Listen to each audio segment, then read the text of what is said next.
Hello, this is Siddharth Ambar from Chicago Arthritis and Regenerative Medicine. It's August 19th, 2020. Welcome to our weekly live broadcast.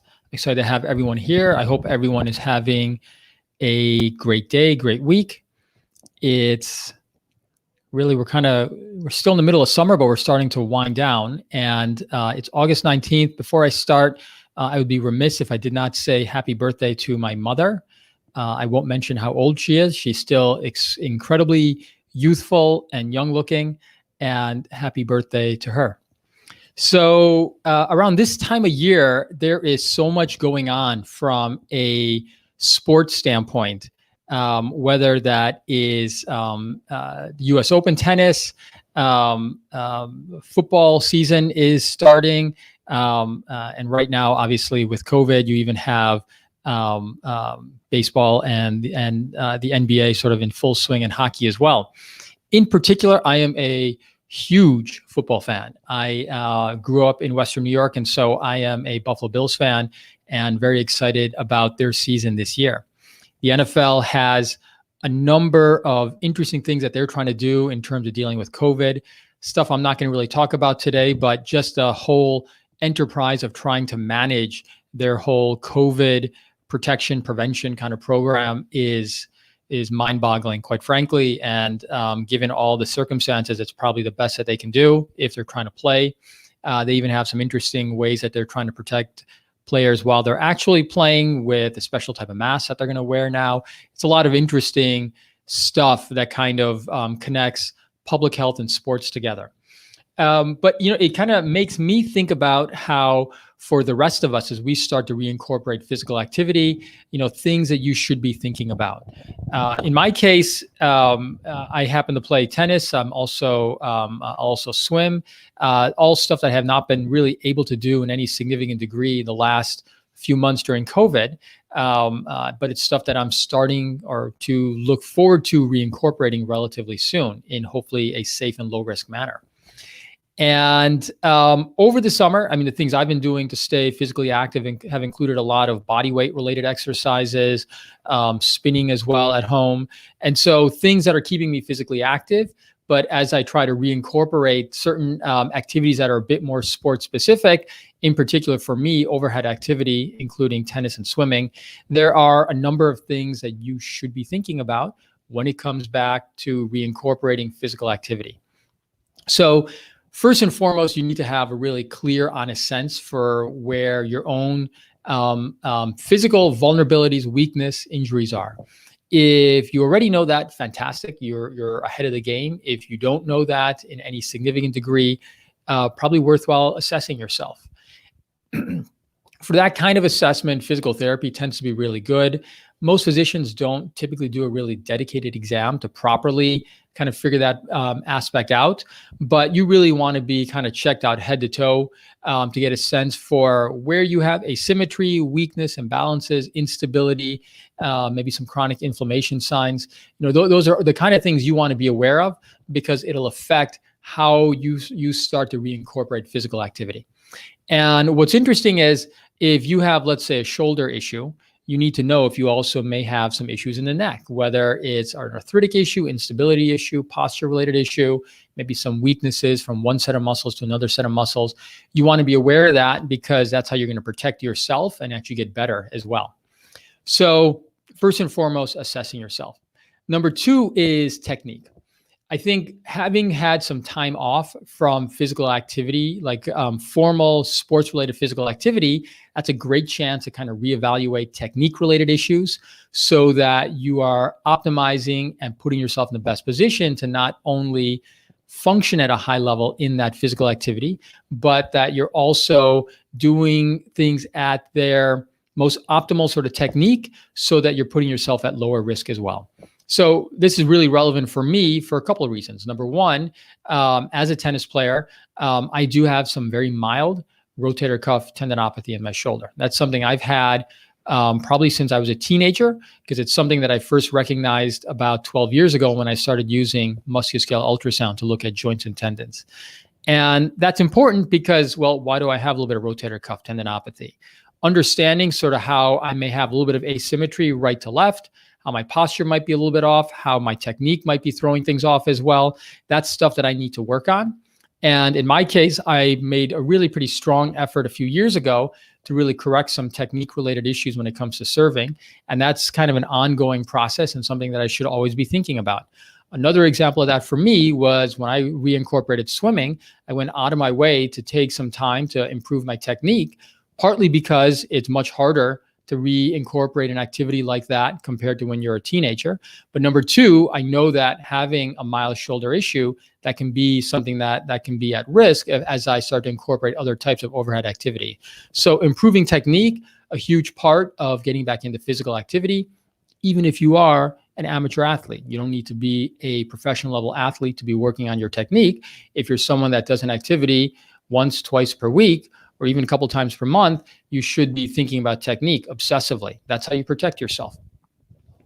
And then as you start to reincorporate physical activity, if you ever have any sort of an injury, pain, anything that seems off, I would recommend, instead of just grinning and bearing it, which is what most people do, which is what we all do realistically, that you should be looking in terms of getting evaluated sooner rather than later.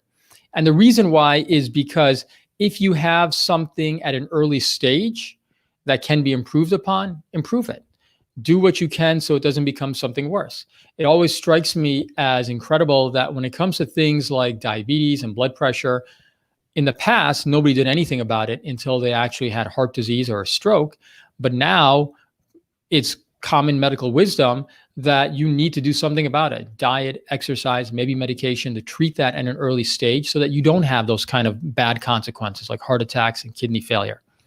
Well, it's the same thing when it comes to your joints. If you have a little bit of knee pain, rather than sitting on it and just grinning and bearing it, icing it after playing or taking some anti-inflammatory meds, you really should be evaluating what's going on here. Do I have a problem here? Is there something I can fix?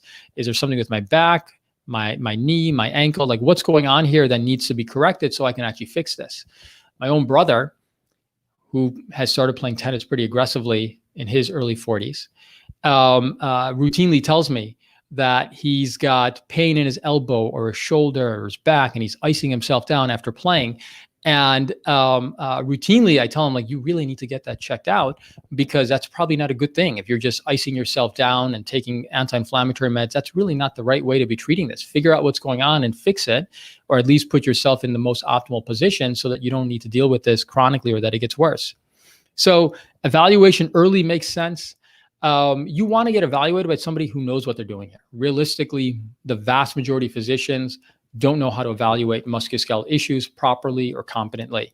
That's a problem because they may be focused on other problems like diabetes, blood pressure, when you really should be focused on how to handle this in a more competent way. One issue, if you're seeing a surgeon for these kind of issues rather than someone who's got expertise on the non-surgical end, is that they're looking at it from the lens of how bad is this? Does it need surgery now? It's very likely if you have something early, you may have something that can be treated non-surgically early on so that you don't need to be thinking about surgery. So you need someone who knows what they're doing. They need to be able to do a proper examination. In my own clinic, diagnostic musculoskeletal ultrasound for a lot of those types of injuries, whether it's arthritis, tendonitis, or injuries, is very helpful in terms of figuring out, why do you have pain? Is there instability? Is there something that's developing? A really great way at very quickly making a diagnosis. If you have an overuse injury, the reality is that x-rays, they'll show you some arthritic issues, but they're not going to show any of the soft tissue issues. And frequently you don't need an actual MRI, but an ultrasound can help make that diagnosis. So your physician should be able to do that if they've got that expertise to help make that kind of diagnosis for you quickly. And then making some changes early on so that you can improve things, whether it's getting back into the right kind of strengthening exercises, correcting technique as well.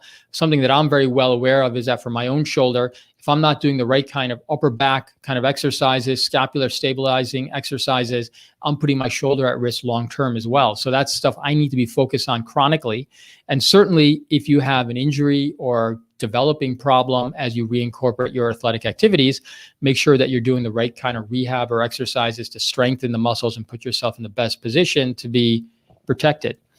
And then if you're not getting better with that kind of basic kind of approach, then consider a regenerative medicine treatment sooner rather than later. So this is relevant and sort of nuanced in a couple of ways. Number one is if you have a mild to moderate injury, you may be fine with just using your own platelets or prolotherapy. If you have something that's a little bit more than that, then using your own bone marrow-derived stem cells would be helpful. But on top of that, you have to also think about timing. If you're someone who's playing at a more competitive level where you have sort of a dedicated season, then understand that some of these treatments will actually sort of prevent you from doing that kind of physical level of activity for the first couple of weeks or so. So if you have something like platelet-rich plasma or your own bone marrow-derived stem cells in the middle of season, you would have to expect that you're really kind of shutting it down for the first 2 weeks in terms of that sort of sporting activity. And as you reincorporate that activity, you'd be starting at maybe 25, 30% of your normal level for the next few weeks after that, and then slowly ramping up.